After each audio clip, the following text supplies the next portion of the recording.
When a season is on life support, you don't look for miracles, you look for signs of life. And last Sunday, for the first time in more than a month, the Atlanta Falcons finally showed a pulse. Not a spark. Not a moment. A heartbeat. For 5 long weeks, this team walked through storms that nearly broke them, late collapses, miscommunications, the kind of frustration that eats a locker room from the inside out. Fans could feel it. Players could feel it. Even walking into the building felt heavier. But then Week 12 happened. And something changed, not just on the scoreboard, but in the air around this team.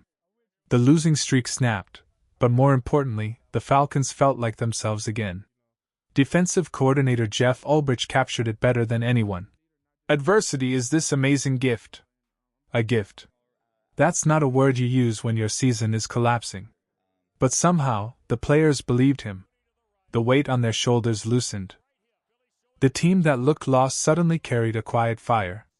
Still, nobody in that locker room is celebrating.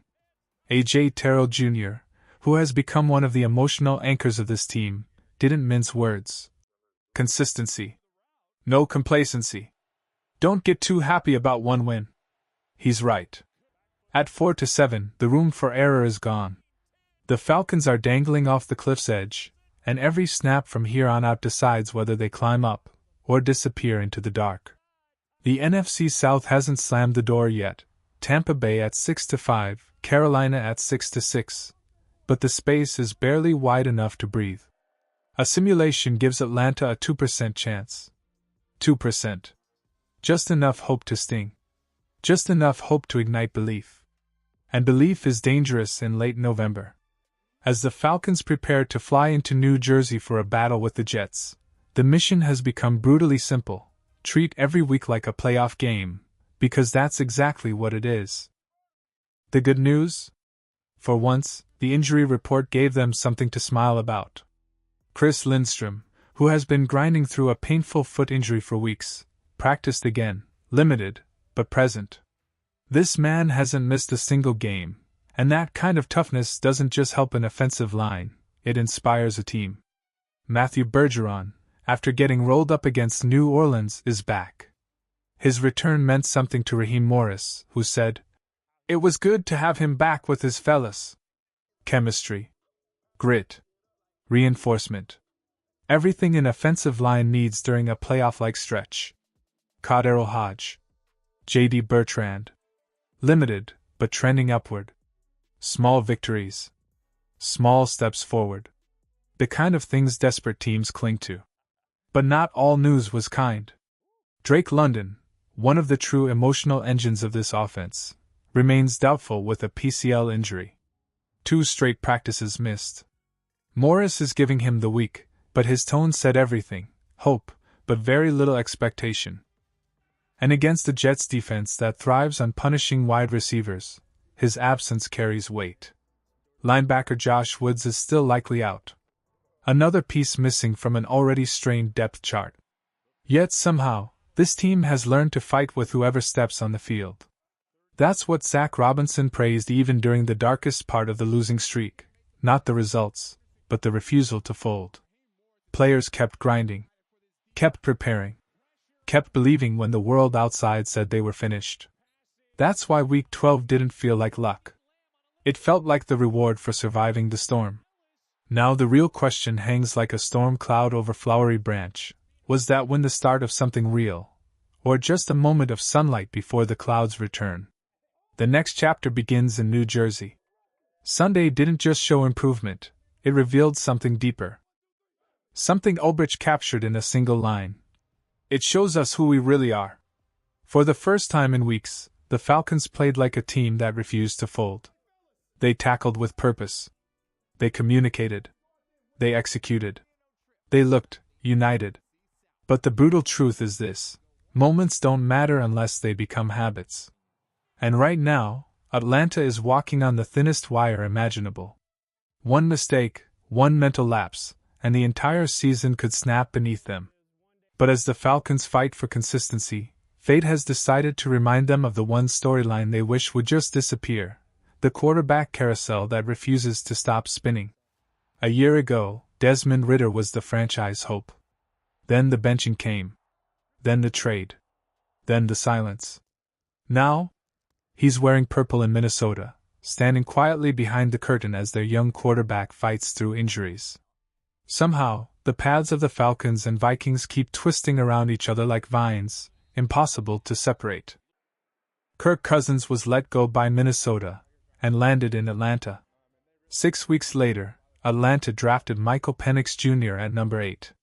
2 picks after that, Minnesota selected J.J. McCarthy. Now both rookie quarterbacks are hurt, Penix with a knee injury, McCarthy recovering from a concussion. And as if the universe had a sense of humor, Sam Darnold, the Vikings' bridge starter, played his way into a new job with the Seahawks. So who's left waiting in Minnesota's shadows? Desmond Ridder. The quarterback Atlanta once believed in, now sitting one injury away from being thrust back into relevance in a completely different uniform. It's strange. It's poetic. It's irritating. And yet it highlights something bigger than just depth charts. It shows how fragile identity can be when a franchise keeps searching for stability under center. That's why Cousins matters so much in Atlanta right now. No, the offense hasn't exploded the way fans hoped. No, the team hasn't found its rhythm every week. But Cousins brings something this locker room desperately needed: calm, structure, leadership. The players feel it. The coaches feel it. And the younger guys, Terrell, Lindstrom, Bergeron, they're building off it, trying to lay a foundation strong enough to carry into 2026. But the Penix storyline isn't going anywhere. A top 10 pick. Injured. Watching from the sideline while Cousins grinds through the season. Every week he sits, the questions grow louder. Not malicious, just lingering. Will this two-quarterback plan work? Will the Falcons avoid becoming yet another team stuck in a cycle of half eras and mismatched timelines? Nobody has the answers. Not yet. What we do know is this: the past continues to circle Atlanta like a ghost, and the only way to escape it is to win. Not once. Not occasionally. Consistently. Because now the Falcons aren't just fighting for a playoff spot, they're fighting to prove they deserve a future together. They're fighting to show they can take the discipline and heart they found in Week 12 and carry it into a stadium filled with cold wind and a hungry Jets defense. Week 12 was hope. Week 13 must be proof. Right now, the Falcons are fighting with whatever strength they have left. Chris Lindstrom is out there playing through pain. Matthew Bergeron is finally starting to look like himself again. And on defense, A.J. Terrell is practically holding the secondary together with his bare hands. This team is bruised, patched up, stitched together, but it's still standing. And with Drake London doubtful, the offense can't sit around hoping for a miracle. They must create one. This is the moment where depth becomes destiny. This is where guys like Cotterill Hodge have to play bigger than their name. And this is where Zach Robinson has to dig deep and call a game that keeps the Jets' chaos-driven defense off balance. Because the truth is simple. The Falcons cannot survive another offensive collapse. Not against a Jets team that lives for disruption, that hunts mistakes, that turns pressure into turnovers. Defensively, the mission is even clearer. Do exactly what they did in Week 12, play disciplined, unified football. Jeff Ulbrich's "Do your 1 of 11" message isn't just coach talk. It is the only blueprint this defense has. This unit doesn't win with stars freelancing. It wins when every piece moves together like gears in a machine, tight, controlled, relentless. And maybe the playoffs are slipping away. Maybe the record isn't pretty. But these last games? They still matter. They are a chance to change how people talk about this team. A chance to show that Raheem Morris is building something real, something tough. A chance for the roster to prove that even with injuries, even with chaos, even with the season on the brink, the Falcons are not quitting. They're 4-7. The quarterback carousel has spun. The injuries have piled up. But the locker room is breathing again, finally.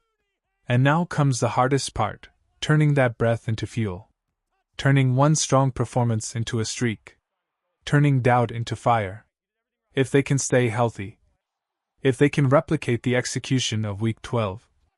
If the leaders keep dragging this team forward, then the Falcons might not just finish the season, they might reclaim it. Not necessarily in the standings, but in the hearts of a fan base waiting for proof that all of this, Cousins, Penix, Morris, the rebuild, the fight, wasn't for nothing. This isn't about hype. This is about belief. This is about showing that Sunday wasn't a spark of luck, but a spark of what this team can truly become.